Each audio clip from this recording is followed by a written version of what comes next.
레아가 야곱에게 낳은 딸 디나가 그 땅의 딸들을 보러 나갔더니 히위 족속 중 하몰의 아들 그 땅의 주장 세겜이 그를 보고 끌어들여 강간하여 욕되게 하고, 그 마음이 깊이 야곱의 딸 디나에게 연연하며 그 소녀를 사랑하여 그의 마음을 말로 위로하고 그의 아버지 하몰에게 청하여 이르되, 이 소녀를 내 아내로 얻게 하여 주소서. 야곱이 그 딸 디나를 그가 더럽혔다 함을 들었으나 자기의 아들들이 들에서 목축함으로 그들이 돌아오기까지 잠잠하였고, 세겜의 아버지 하몰은 야곱에게 말하러 왔으며 야곱의 아들들은 들에서 이를 듣고 돌아와서 그들 모두가 근심하고 심히 노하였으니, 이는 세겜이 야곱의 딸을 강간하여 이스라엘에게 부끄러운 일 곧 행하지 못할 일을 행하였음이더라.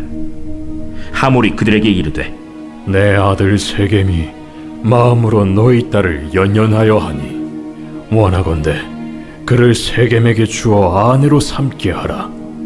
너희가 우리와 통혼하여 너희 딸을 우리에게 주며 우리 딸을 너희가 데려가고 너희가 우리와 함께 거주하되 땅이 너희 앞에 있으니 여기 머물러 매매하며 여기서 기업을 얻으라.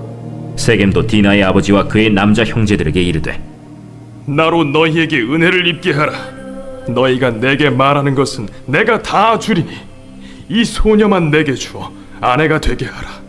아무리 큰 혼수와 예물을 청할지라도 너희가 내게 말한 대로 주리라. 야곱의 아들들이 세겜과 그의 아버지 하몰에게 속여 대답하였으니 이는 세겜이 그 누이 디나를 더럽혔음이라. 야곱의 아들들이 그들에게 말하되, 우리는 그리하지 못하겠노라.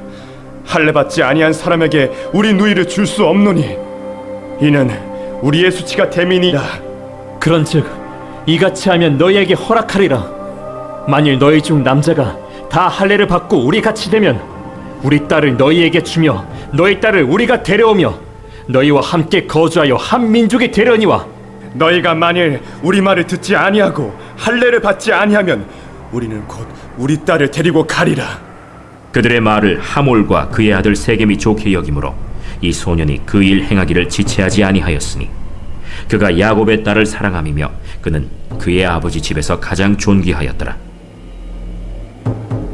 하몰과 그의 아들 세겜이 그들의 성읍 문에 이르러 그들의 성읍 사람들에게 말하여 이르되, 이 사람들은 우리와 친목하고 이 땅은 넓어 그들을 용납할 만하니 그들이 여기서 거주하며 매매하게 하고 우리가 그들의 딸들을 아내로 데려오고 우리 딸들도 그들에게 주자.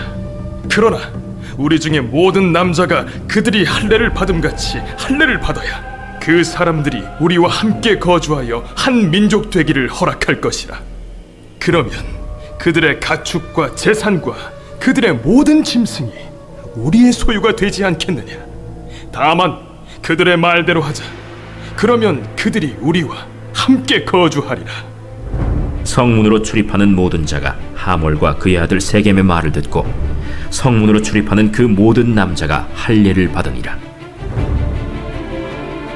제3일에 아직 그들이 아파할 때에 야곱의 두 아들 디나의 오라버니 시므온과 레위가 각기 칼을 가지고 가서 몰래 그 성읍을 기습하여 그 모든 남자를 죽이고 칼로 하몰과 그의 아들 세겜을 죽이고 디나를 세겜의 집에서 데려오고 야곱의 여러 아들이 그 시체 있는 성읍으로 가서 노략하였으니 이는 그들이 그들의 누이를 더럽힌 까닭이라. 그들이 양과 소와 나귀와 그 성읍에 있는 것과 들에 있는 것과 그들의 모든 재물을 빼앗으며 그들의 자녀와 그들의 아내들을 사로잡고 집 속의 물건을 다 노략한지라. 야곱이 시므온과 레위에게 이르되, 너희가 내게 화를 끼쳐 나로 하여금 이 땅의 주민 곧 가나안 족속과 브리스 족속에게 악취를 내게 하였도다. 나는 수가 적은즉 그들이 모여 나를 치고 나를 죽이리니 그러면 나와 내 집이 멸망하리라. 그가 우리 누이를 창녀같이 대우함이 옳으니이까.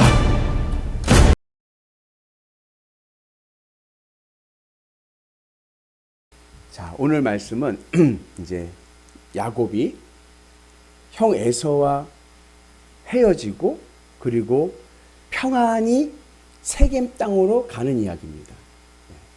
근데 이제 앞장 33장에서 무슨 표현이 나오냐면은 18절에 보면은 평안히 갔다 그래. 평안히 갔다.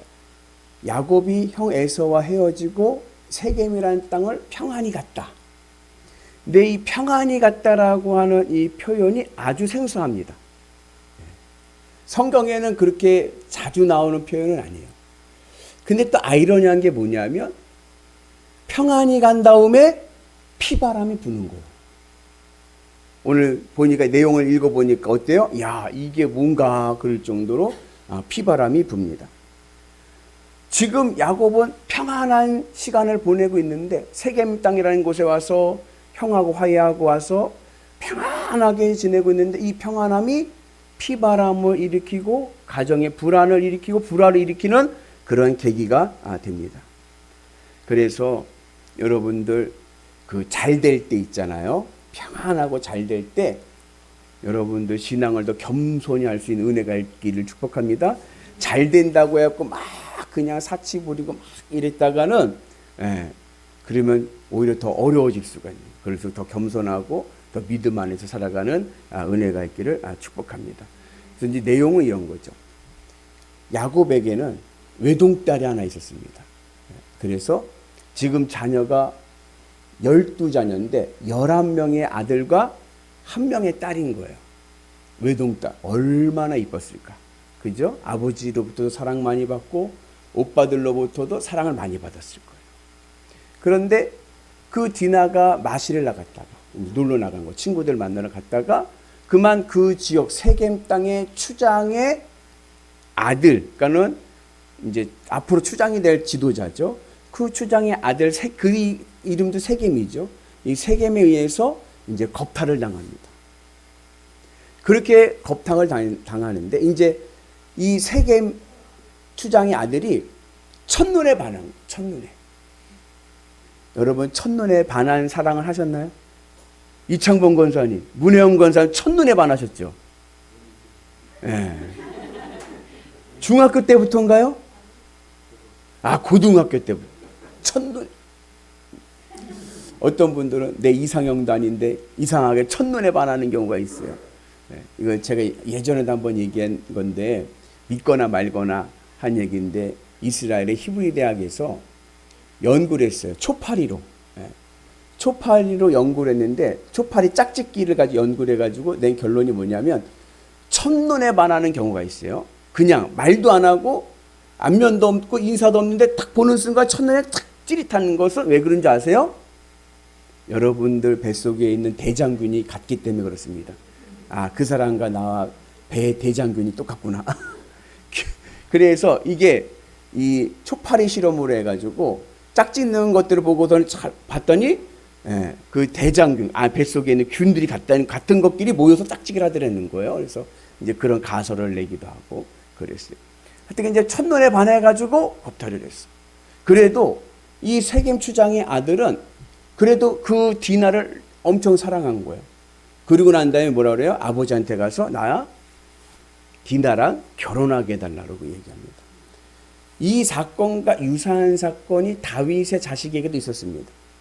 다윗에게는 다말이라고 하는 딸이 있었고 그리고 암논이라고 하는 장남이 있었어요. 배다른 형제인데 이복 형제인데 이 암논이 상사병에 걸렸어. 다말에 의해서. 배다른 이복 동생한테 상사병에 걸린 거예요. 그래가지고 너무나도 보고 싶고 좋은데 어떻게 할 수도 없잖아요. 그때 이제 그 친구 중에 하여튼 못된 친구가 하나 있어요. 그래가지고 시므이라고 하는 친구가 술을 낸 거야. 야, 너 쟤랑 한번 자고 싶지? 나 하나 미치겠다. 다말만 보면 난 미치겠다. 내 술을 가르쳐 줄게. 아프다고 그래. 집에 누워 있어. 그러고 있다가 아버지한테 다윗 왕한테 아버지 나 너무 아픈데 다말 보고 좀 간병 좀 해달라고 좀 해주세요.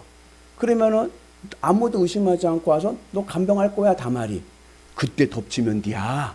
그런 거예요. 그래가지고 그 계획대로 해가지고 덮쳤습니다. 근데 참 미안한 게 뭔지 알아요? 상사병에 걸릴 만큼 그렇게 뜨겁게 사랑을 했거든요. 근데요, 그러고 나서 그날 밤 지난 다음에는요, 미워도 그 사랑한 것보다 더 미워졌더라 그래요. 꼴배기 싫어진 거예요. 그 쫓아버렸어. 그 다말이 착해요. 다말이 오빠한테 뭐라 했냐면은 자기는 쉽게 말하면 성폭행 피해자잖아요. 근데 암논한테 말하기를 오빠 이거 이렇게 됐으니 어떡하냐. 그냥 아버지한테 사실대로 얘기하고 결혼해달라고 혼인하자. 먼저 얘기를 하는 거예요. 예. 근데 암논은 그 다말이 꼴배기 싫어진 거예요. 예. 그래가지고 쫓아버립니다.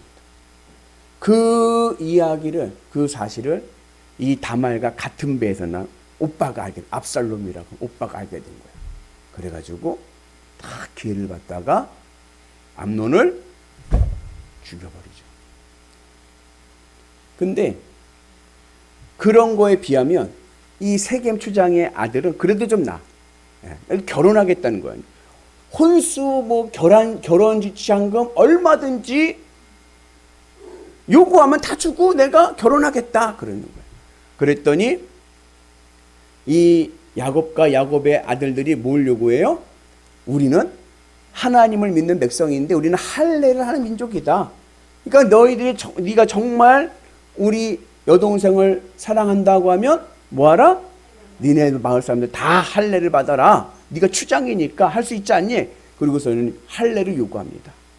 그러니까 이 추장과 추장의 아들이 어떻게 해요? 오케이. 그리고서는 이제 할례를 다 하게 하죠. 그리고 난 다음에 3일째 아픈 날. 3일째 아픈 날이라는 건 뭐냐면 제일 아플 때라는 거예요. 제일 아플 때. 왜냐하면 그때 뭐요? 마취가 없죠. 풀리는 게 아니라 마취 약이 없어요. 예, 그냥. 그리고 거기는 날씨가 어때요? 더워요. 그러니까는 잘 낫지를 않아. 그렇잖아요. 더운 나라니까 이게 상처가 잘 아물어야 되는데 아물지 않고 그러니까 아프기만 하고 막 때로 곰기도 그러잖아요. 그러니까는 그렇게 아파 있는 그 밤에 어떻게 해요? 그 디나의 같은 배에서 난 둘째 오빠, 셋째 오빠 시므이하고 아니 누구죠? 레위하고 해서 같이 가서 이제 그 남자들을 죽이고 그리고 야곱의 여러 아들들이 또 그 세겜에 있는 마을들을 다 약탈하고 그렇게 하는 아주 죄성을 보여주게 됩니다. 그래서 30절에 보면 뭐냐 악취가 난다. 이 악취는 죄의 악취입니다. 악취. 그래서 여러분들 우리가 오늘 우리의 삶 속에서 이 죄의 악취가 나지 않고 그리스도의 향기가 나는 은혜가 있기를 주님의 이름으로 축복합니다. 옆에 분 냄새 한번 맡아보세요. 향기가 나죠? 예. 향기가 납니다. 악취가 아니라 향기가 나는 은혜가 있기를 축복합니다. 근데 왜 그런 일이 생겼느냐? 우선은 이 사실을 들었을 때 이제 추장하고 추장 아들이 야곱에게 와서 얘기를 합니다. 이미 이렇게 엎어진 물 어떻게 하자? 결혼시킵시다 그래요. 그리고 나서 야곱이 알았다 해놓고 그리고 어떻게 합니까? 그리고 나서 아들들이 올 때까지 기다리고 아들들과 상의합니다. 문제가 왔을 때 우리도 그럴 때가 있어요. 무슨 큰 문제가 생겼어. 그러면 어떻게 해요? 부인을 기다리고 자식들을 기다려서 상의를 해야 돼. 회의를 해야 돼. 일반적인 상식입니다. 그러나 그리스도인은 문제가 왔을 때 먼저 주님 앞에 기도해야 됩니다. 야곱에게는 그게 없는 거예요. 자꾸 인간적인 생각으로만 하는 거예요. 야곱에게 이 가문의 가장 근본적인 문제는 환경에서 오는 그런 문제보다도 내면적인 문제가 큽니다. 분을 못 참아. 물론 사랑하는 여동생이 그런 일을 당했으니까 그럴 수도 있지만 그러나 거기에다 혈기에 분을 못 참아서 저거 어떻게 죽여버리지? 저거 어떻게 쳐버리지? 예수님의 말씀처럼 오른뺨을 때리면 왼뺨을 대고 사랑의 원자찬 손양원 목사 좀 사랑하고 품고 용서할 수 있는 은혜가 있기를 축복합니다. 그런데 그러지 못하고 자기 혈기 자기 분에 막 일어나니까 그러니까 어떻게 해요? 저거를 반드시 죽여야 돼. 그래가지고 죽이려고 술을 낸 게 뭐예요? 할례인 거예요. 여러분 할례가 뭐예요? 할례는요, 하나님의 언약의 상징입니다. 하나님께서 아브라함에게 복을 주겠다고 약속하시면서 했던 언약의 상징, 할례. 그 할례의 의미가 뭡니까? 너는 전능하신 하나님 앞에서 완전하라. 어디 앞에 있습니까? 하나님 앞에 있습니다. 어느 곳에 가든지 나는 주님 앞에 있다. 하나님 앞에 있다. 그 믿음으로 살아가는 믿음의 고백이 할례입니다. 근데 그들에게 할례를 요구하면서, 신앙을 요구하면서, 그리고 어떻게 해요? 그들을 죽이는 거예요. 신앙의 은혜의 수단을, 은혜의 통로를 보복의 내 이득을 얻기 위한 방도로 사용합니다. 이런 경우가 역사적으로 십자군 운동이 있었어요. 십자군 운동. 기독교 유럽 시대 때 유럽에 있는 기독교 국가들이 저 이슬람 나라들을 친다고 십자군을 중세 시대 때 모아가지고 십자가 단단히 붙잡고 저 이슬람의 복음을 전합시다 하고 나가는 거예요. 그런데 사실은 왜 간 줄 아세요? 그 이슬람 땅에 금은보화가 많거든요. 그것을 차지하기 위해서. 그걸 무엇의 이름으로? 신앙의 이름으로. 악취가 나지 않습니까? 우리도 그런 주변에 그런 분들을 볼 수도 있어요. 신앙의 이름으로 하는데 이거 결국은 자기의 속셈이야. 자기 이득을 챙기려는 속셈이야. 그래서 왜 그럴까? 근본적인 이유는 내면적인 거예요. 뭐냐? 야곱은 하나님을 제일로 사랑하지 않았기 때문에 그런 거예요. 야곱이 맨 처음에 외삼촌 집에 도망을 갈 때 베델이라는 곳에서 하룻밤을 자는데 그 베델에서 하나님과 만나고 하나님과 약속을 합니다. 그때 하나님께서 뭐라고 말씀하셨냐면 내가 너를 끝까지 지켜서 다시 네 고향 땅으로 돌아오게 하겠다. 그리고 야곱이 뭐라고 했냐면 하나님께서 나에게 복을 주셔서 내가 다시 고향 땅에 돌아오게 되면 하나님은 내 하나님 되십니다. 그렇게 고백을 했습니다. 그래서 하나님께서 다시 복을 주셔서 가족과 재산을 많이 일구게 해가지고 돌아오게 하시는데 고향으로 가지 않고 어디로 왔어요? 평안한 곳으로 간 거예요.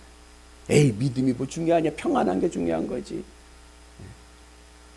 그래가지고 하나님과의 약속을 잊어버리고 자기 마음대로 내 편한 대로 간 거예요. 그래서 피바람이 부는 그러한 일을 경험하게 됩니다. 결국 이 야곱이 난리가 난 거예요. 자식들이 그렇게 되니까. 왜냐? 그 주변에 있는 그 마을 사람들, 남자들 다 죽었는데 그 마을 옆에 다 뭐요? 다 가나안 사람들이에요. 가나안족. 그러니까 그 주변에 있는 가나안족 사람들이 어떻게 이제 보복해 들어오죠. 그게 두려운 거예요. 그 두려움 속에서 자식들을 막 나무라고. 이제 큰일 났다. 우리 다 죽게 생겼다. 그때 그 야곱의 가정을 누가 지켜줍니까? 하나님께서. 그래서 35장에 보면 하나님께서 야곱에게 뭐라 그래요? 베델로 가라. 첫 하나님이 약속하셨던 그 자리로 가라. 베델이란 뜻은 뭐예요? 하나님의 집입니다. 여러분들 힘들고 어려운 가운데 있을 때 하나님의 집에 와서 기도하고 믿음으로 승리한 은혜가 있기를 주님의 이름으로 축복합니다. 그래서 내 마음에 하나님이 제일로 사랑해야 됩니다. 하나님을 제일로 사랑하지 못하면 내 삶에 뭐가 나타난다? 악취가 난다. 그래서 여러분들 믿음의 은혜 안에서 여러분들의 마음을 믿음으로 세우셔서 하나님으로 제일로 사랑하셔서 하늘의 은혜가 충만히 세워지는 은혜가 있기를 주의 이름으로 축복합니다. 그래서 내 하나님, 베델에서 만난 하나님, 내 하나님, 누구의 하나님이 아니라 아버지의 하나님이 아니라 이삭의 하나님이 아니라 야곱의 하나님. 그 성경에서 말씀하는 하나님이 누구의 하나님? 나의 하나님. 오늘 그 경험이 우리 가운데 있기를 주의 이름으로 축복합니다. 그 우스개의 예화가 하나 있죠. 그 예수 잘 믿는 며느리가 이제 새댁에 시집을 가가지고 이제 불신자 가정으로 간 거예요. 그래가지고 그 며느리가 시어머니를 전도했습니다. 그 시어머니가 교회를 다니시기 시작을 해가지고 세례를 받게 되었어요. 세례를 받을 때 지금은 그냥 문답을 안 하고 바로 주지만 우리 지금 문답에 답이 다 있죠. 근데 예전에는 문답 물어봤어요. 목사님 직접. 그때 이제 그 며느리가 시어머니한테 어머니 목사님이 예수님이 누굴 위해 죽으셨다고 물어보면은 나를 위해 죽으셨다고 하셔야 돼요. 그랬어요. 아유 알았다. 그 목사님이 문답을 합니다. 암흑의 성도니 예수님이 누굴 위해 죽으셨습니까? 우리 며느라기를 위해 죽으셨습니다. 남의 하나님이에요. 남의 하나님. 야곱이 그런 거예요. 아버지의 하나님. 우리 아버지 믿음 참 좋았지. 우리 할아버지 목사님이었지. 그 뭐해? 아버지가 목사고 할아버지가 목사면 뭐해? 내 믿음이 없으면 아무것도 아닌 거예요. 믿음의 은혜 안에서 승리하셔서 하늘의 복으로 승리하는 위대한 성도들 되시기를 주님의 이름으로 축복합니다. 여러분들에게는 그리스도의 향기가 가득하셔서 하나님의 은혜로 날마다 승리하시는 위대한 성도들 되시기를 주의 이름으로 축복합니다.